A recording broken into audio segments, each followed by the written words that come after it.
una ng mag-asawa ay nabumula sa kanilang tahanan. So, there is a saying, no man is an island. Diba?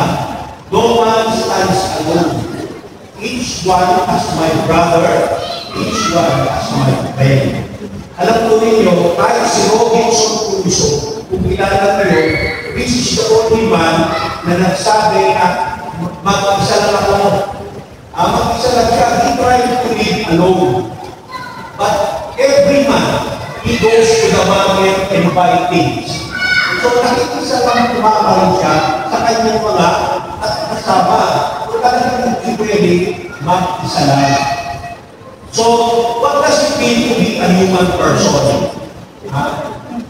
Tanungin mo yung katabi mo, tingnan mo yung katabi mo, human ba yan? Tao ba yan? Tingnan mo na. The word tao has very huge meaning. Pag sinabi ko, may tao sa bahay na yan, physically may tao. Tama? Pero pag sinabi mo, ibang klaseng tao yan, iba ang meaning nun. Ano? Kasi ang sinasabi ko sa tao yung kanyang magandang kakalian o yung kanyang parit na kakalian. Tama? Mag-isip na kayo ng slogan about the word tao. Wala kayong naisip?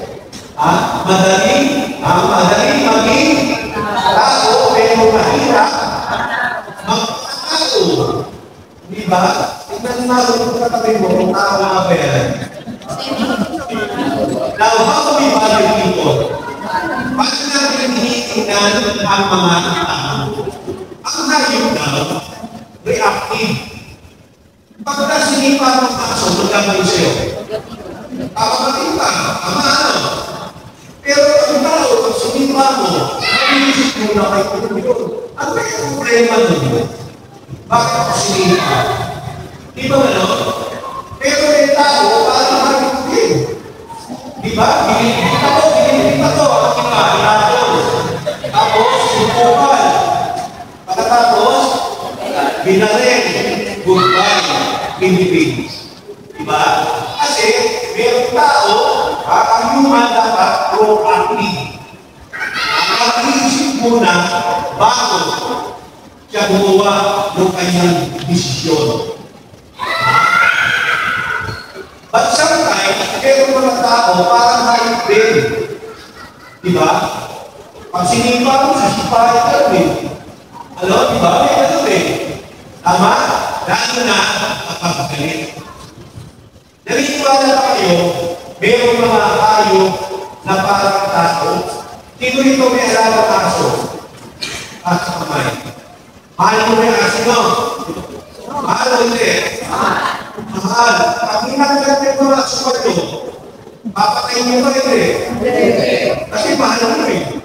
Kahit natin mo sa patos ng bago, ang matalaman ka lang, pero hindi siya papatayin. Diba? Tama ba yun? Kasi, ang pagmamahal sa hayop, unconditional. Diba? Ano may kaso eh? No? Tawag blood man best friend. Tulad na. Tinutulungan ko yung pamilya ng pusa. Yan, sinasagot na ng dam. Yan, kinakausap yung pagparo. Ito, tignan mo, yung tao kasi malon, pero yung boy, pagtingin, wala na. No? Yan yung picture.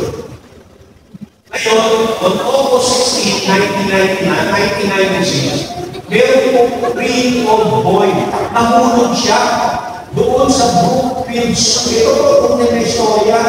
Yung bata, nakitawag ng nanay niya, kaya lalim. And the boy was unconscious. 3-year-old boy. Alam mo ito, hindi nila malapit ang bata kasi ang layo ng gate. The gate was their father. Doon sa kanilang pwesto. Kaya may umakit na sa Burilya. Kapitid Burilya, walk forward to the wireless boy. Eh sila yung mga tao. Siyempre, pag nilapitan mo ng Burilya, malakas at malaki ang gas na nakakal siya. They thought she was going to harm the child. Pero alam mo rin na nangyari, this is the true picture. Tingnan nyo. Anong ginawa ng female gorilla? Inelect niya yung bata doon hanggang doon sa pintuan so that the zookeeper will be able to retrieve the ball. Biro mo yun? Hayop yun. Pero magtutong magmahal. And the ball until today is alive. Buwan yung bata. So ano ibig sabihin? Moral living entails understanding and respect for people as human beings. Tandaan ko ninyo, there is a lot of difference between human being and being human. Malaki po ang difference nun. Very few understanding. Okay? So, sino makakalimutin dito? Yes, Lord?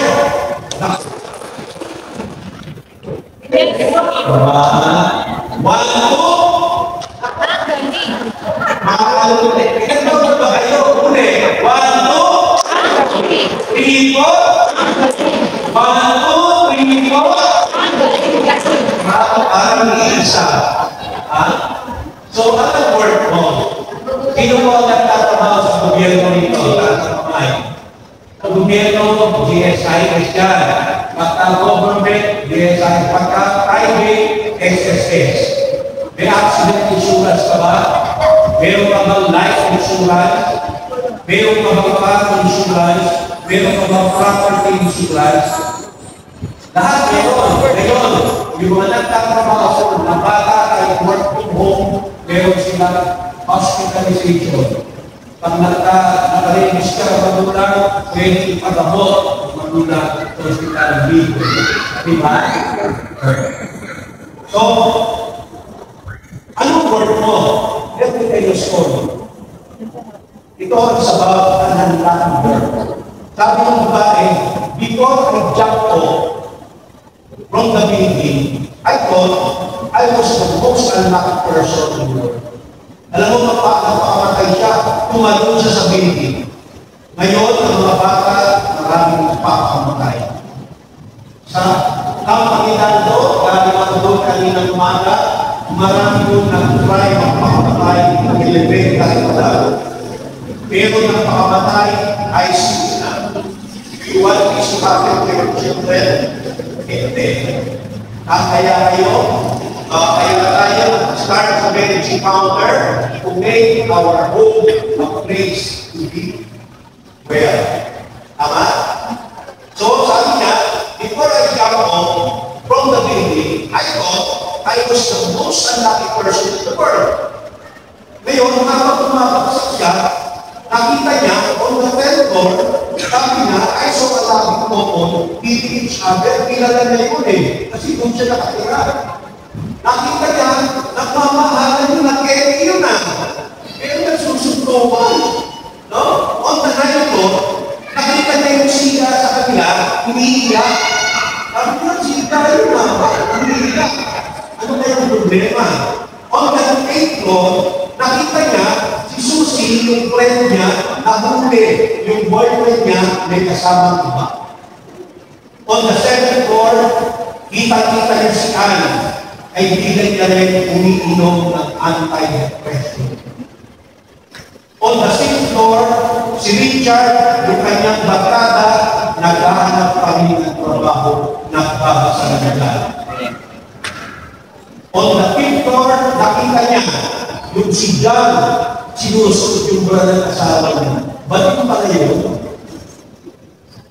On the 4th floor, yung kanyang friend, nag-ipataway sa kanyang boyfriend.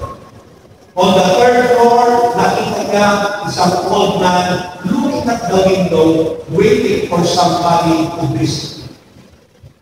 On the 2nd floor, I saw Lily, his friend. Tinitinan yung picture ng asawa niya na namatay na 6 months ago. Ngayon, sabi niya, now, I just realized that everyone else has a problem. And yours life. Lahat may problema. Kaya lang, yung iba, hindi pinapakit. After I see all of this, I found out in fact, sabi niya, I wasn't bad before. Kaya lang, wala na siya magagawa. Kasi tumalon na siya. Ngayon, the people that I just saw from 10th floor, from 7th floor, is looking at me now. Nakatingin sila sa akin.